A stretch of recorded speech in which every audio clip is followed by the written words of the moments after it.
My opening statement, I have a parliamentary inquiry.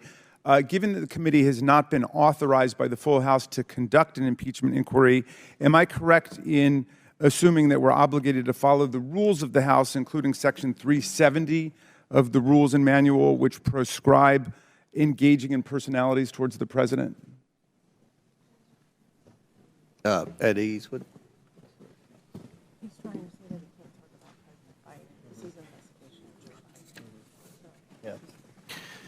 Well, considering this is an investigation of Joe Biden, I assume that his name's going to come up. Right, but the House has not authorized this as an impeachment inquiry, so we're just operating with the general rules. And I think saying that the president lied is considered engaging in a personality. In fact, Section 370 says accusations that the president has committed a crime or even that the president has done something illegal are unparliamentary. And we're operating with the general rules of the House because the House has not authorized. The Speaker of the House has authorized the impeachment inquiry. It has been authorized. Okay. All right. Point of parliamentary inquiry. The ranking member who wants to be recognized, Ms. Ocasio-Cortez. I believe changing of the rules must require a vote from the full House of Representatives.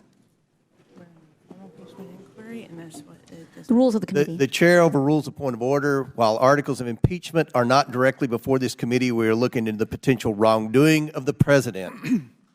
Given the unique nature and subject matter of today's hearing topic, these words will not be ruled out of order. So, okay. Ranking Member Raskin, please proceed. Oh, nothing. Just the Republican chairman of the House Oversight Committee quite literally making up the rules as he goes.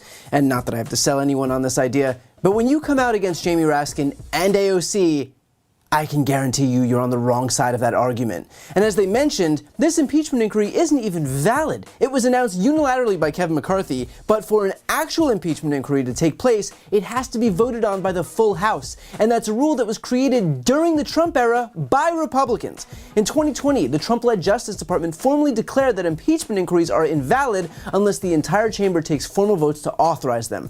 The head of the DOJ's Office of Legal Counsel wrote, "We conclude that the House must expressly authorize a committee to conduct an impeachment investigation and to use compulsory process in that investigation before the committee may compel the production of documents or testimony," meaning the committee can't compel any documents or any testimony because, again, there was no vote. There was just an edict by Kevin McCarthy. The same Kevin McCarthy, by the way, who only weeks ago gave the following quote to Breitbart: "To open an impeachment inquiry is a serious matter and House Republicans would not take it lightly or use it for political purposes. The American people deserve to be heard on this matter through their elected representatives. That's why, if we move forward with an impeachment inquiry, it would occur through a vote on the floor of the People's House and not through a declaration by one person." So if anyone should understand why this impeachment inquiry is thus far invalid, it would probably be the Republican Party's staunchest opponent to unilateral impeachment inquiry declarations himself. But of course, there's a reason why Kevin McCarthy made that unilateral decision, and it's because had he actually brought this issue to the floor for a full House vote, it would have failed, and he knew that. And the reason it was going to fail is because there is no evidence of any wrongdoing by Joe Biden. None whatsoever. And that's a point that Jamie Raskin made abundantly clear. Chairman has publicly boasted that he received 100% of everything he asked for. And I quote, "Every subpoena that I've signed as chairman of the House Oversight Committee over the last 5 months, we've gotten 100% of what we've requested, whether it's with the FBI, with the banks, or with Treasury." That means we are the real witnesses here. In fact, the committee has received 12,000 pages of bank records. Here they are, right in front of us, printed double-sided.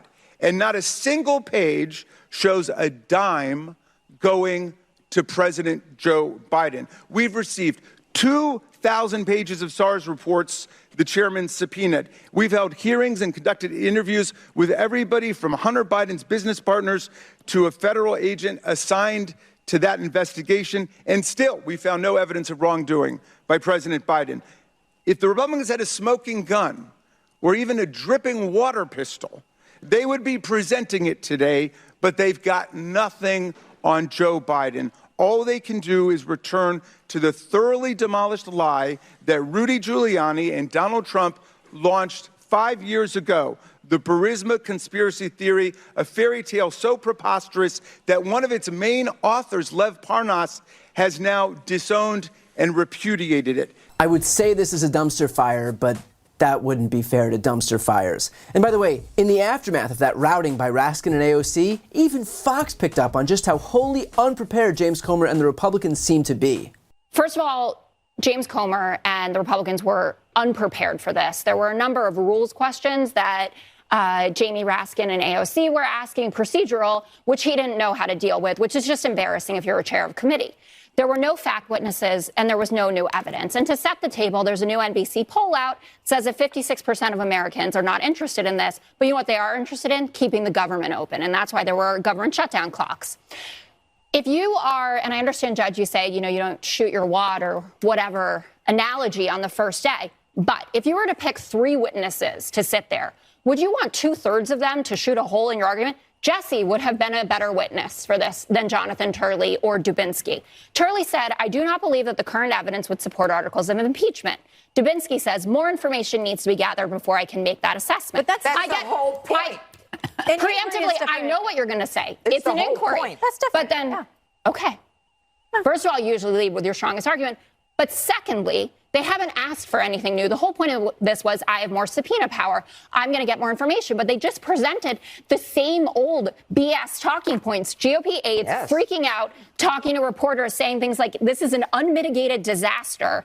And picking witnesses that refute House Republicans' arguments for impeachment is mind-blowing. You know it's bad when even the Fox Roundtable concedes that Republicans took exactly nothing away from this impeachment inquiry other than a regurgitation of their old talking points. And of course, that is what it'll always be, because just like there was no evidence to support their claims before, there still won't be any evidence to support their claims now. But then that doesn't really matter, because it's not about the facts, it's about perpetuating a narrative that Joe Biden did something wrong. For Republicans, just having this hearing in and of itself is the goal. Why? Because it gives the optics of wrongdoing by Joe Biden. Not everyone is going to actually listen to what these politicians said and recognize just how baseless this whole exercise was, but they will see that there's an impeachment inquiry and they'll assume that Biden must have done something wrong, because why else would this be happening? And that's the goal for the GOP. They want to manipulate their low information voters and nothing more. And so instead of, oh, I don't know, keeping the government open, Republicans are out here running sham hearings where even their own witnesses are coming forward and conceding that there's no there there. And so when hundreds of thousands of government employees don't get their next paycheck, we can all feel nice and relieved that when Republicans should have been passing a bill to fund the government, instead they were performing for some 5-minute cable hit on Fox and Newsmax. This is an egregiously unserious inquiry, and it's being led by even less serious people. Before you go, I need some help. Please subscribe to this channel and do your part to help grow the progressive media ecosystem. I don't do sponsorships or paid ads, I won't ask for money, but just subscribing to this channel goes a really long way, and it helps get the message out to more people. The subscribe button is right here on the screen. You can also subscribe to my Spanish language channel, which I made to reach those crucial Spanish-speaking voters. That link is on the screen too. And finally, if you want to listen to my audio podcast, you can follow that link as well. Thanks so much for watching.